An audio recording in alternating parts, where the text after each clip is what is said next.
Yeah. Whoa, whoa.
Yeah.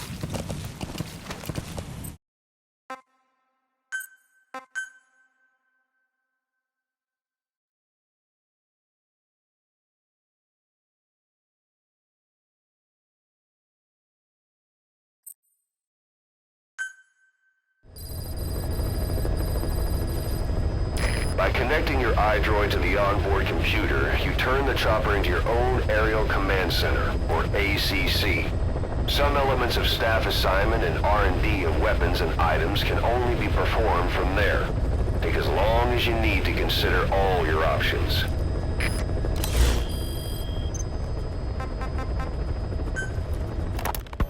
Kaz, what about the unit that attacked us in the mist? You knew something about them. That wasn't my first run-in with them. It happened right before I was captured by the Soviets. We were on the Zero line that day, the Afghan side, on our way back from training the Mujahideen at a mountain camp in Kunar province. There's a lot of that work in Afghanistan. Most PFs shy away from it because it draws too much attention. But for us, that was the whole point. The job itself went great. We just had to make it back to a tribal area in Pakistan. But all of a sudden, visibility got real bad. It was no sandstorm. Our point man gave this strange report. He said he could see skulls in the mist. Skulls? The next moment, he went silent. We scrambled into formation, right before his arms and legs came raining down on us. It was always supposed to be a dangerous mission, so I had Diamond Dog's very best with me. We were calling out to each other. But one by one, the voices just went dead. Whatever happened to me, I lost consciousness before I knew it. When I came to, I was in a Soviet camp, tied to an interrogation chair. Could they be some new Spetsnaz unit? No. The ones that interrogated me were just the average rank and file. Whatever group attacked us, the way they moved was just insane. And that mist, appearing out of nowhere. The Soviets don't have tech like that. If they did, Ocelot would have heard about it. I doubt the West does either. Otherwise, the folks at Langley would be sleeping a lot easier. Why'd they come after you? Wish I knew. I'm the only one who survived. Though I don't think they planned it that way. If I was their target, they wouldn't have just handed me over to the 40th Army. Whatever the case, we need to watch our step until we know who they really are. And boss, if you ever do run into them again, don't try to take them on. You just get the hell out of there. When I first started dealing with Zero, with Cypher, it was a somewhat parasitic relationship. Though, a mutually beneficial one. Cypher had no army of their own, so they wanted us. They wanted our strength. They approached me as a potential business partner. But they had other motives. Cypher coaxed us into Central America, into that US-Soviet proxy war, to fuel Mother Base's growth. Once we were big enough, they'd force us to join them. That was the plan. That's why they had Paz, still Zeke. Right. And if we refused, she would use Zeke to fire a nuke from Mother Base. The world would consider us a liability, and countries would unite to destroy us. We stopped the launch. And yet they still took us down, through that fake inspection they orchestrated to cover up their sabotage. That power Cypher wanted. We don't have it anymore. So why are they still after you? Is it just the fear of leaving you alive? I don't know. Was Zero really... All I know is the man I knew wouldn't want this. What do you mean?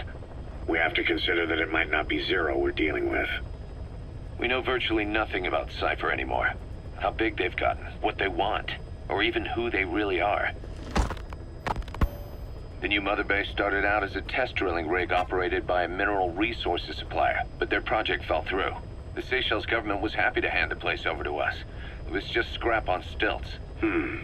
So with a few dummy construction companies set up as fronts, we started renovating the half-finished rig. From the outside, it looked like the project was back on rails. Kaz, you... What? I see what you're doing.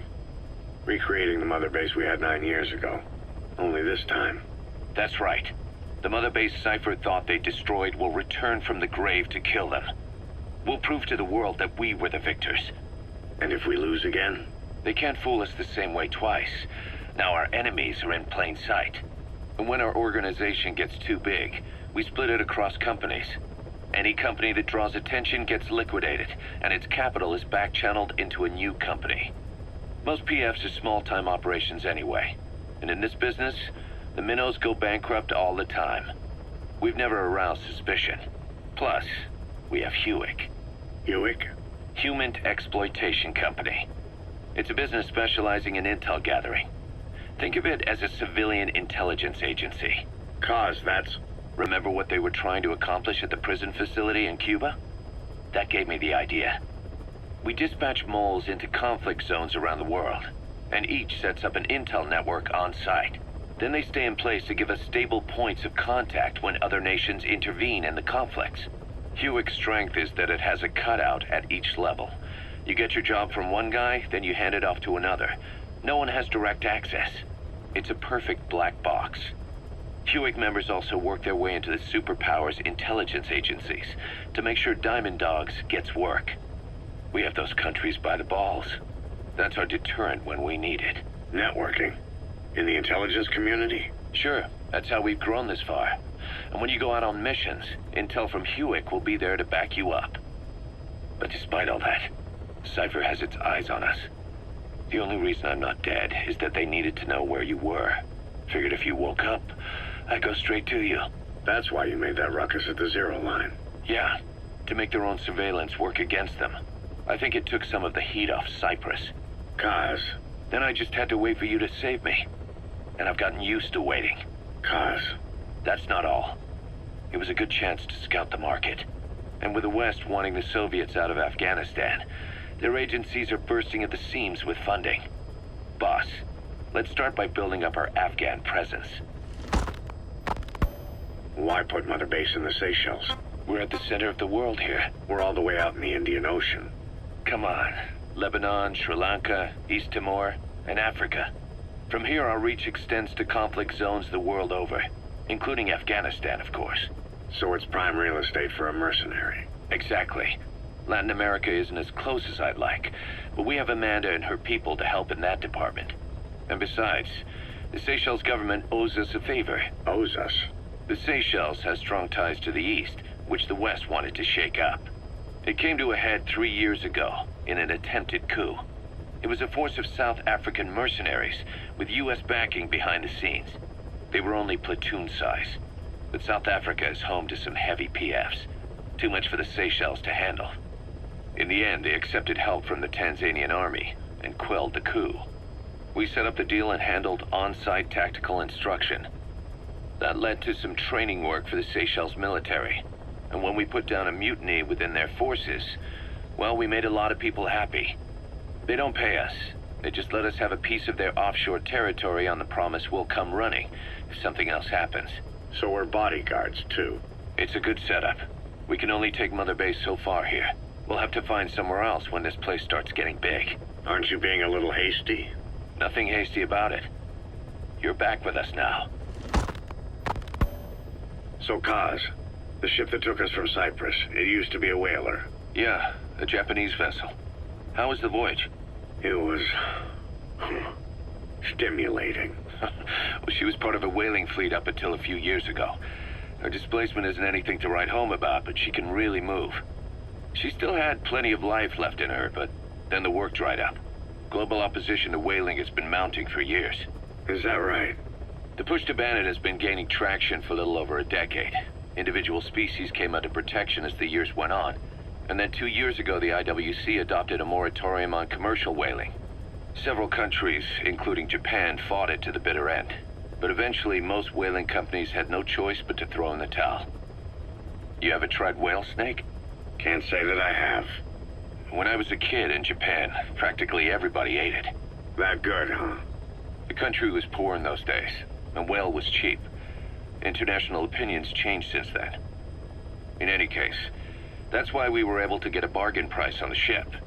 Of course, we did end up spending 5 times the purchase price in modifications. We had to really work to fit in all the ESM and communications gear while keeping the whaler look intact. Right now she's going around conducting SIGINT missions. In the future, we plan to use her as a communications relay base between you and Mother Base, and also as a chopper resupply vessel. Diamond Dogs. The word diamond originally comes from the Greek adamas. It means indomitable, unyielding. Other words for the stones often mean eternal bond, fortitude, or purity. The same is true of the Star of Bethlehem flowers you laid on the boss's grave. They represent innocence, as well as chastity, yielding to no man while maintaining one's virtue. In other words, staying loyal to something.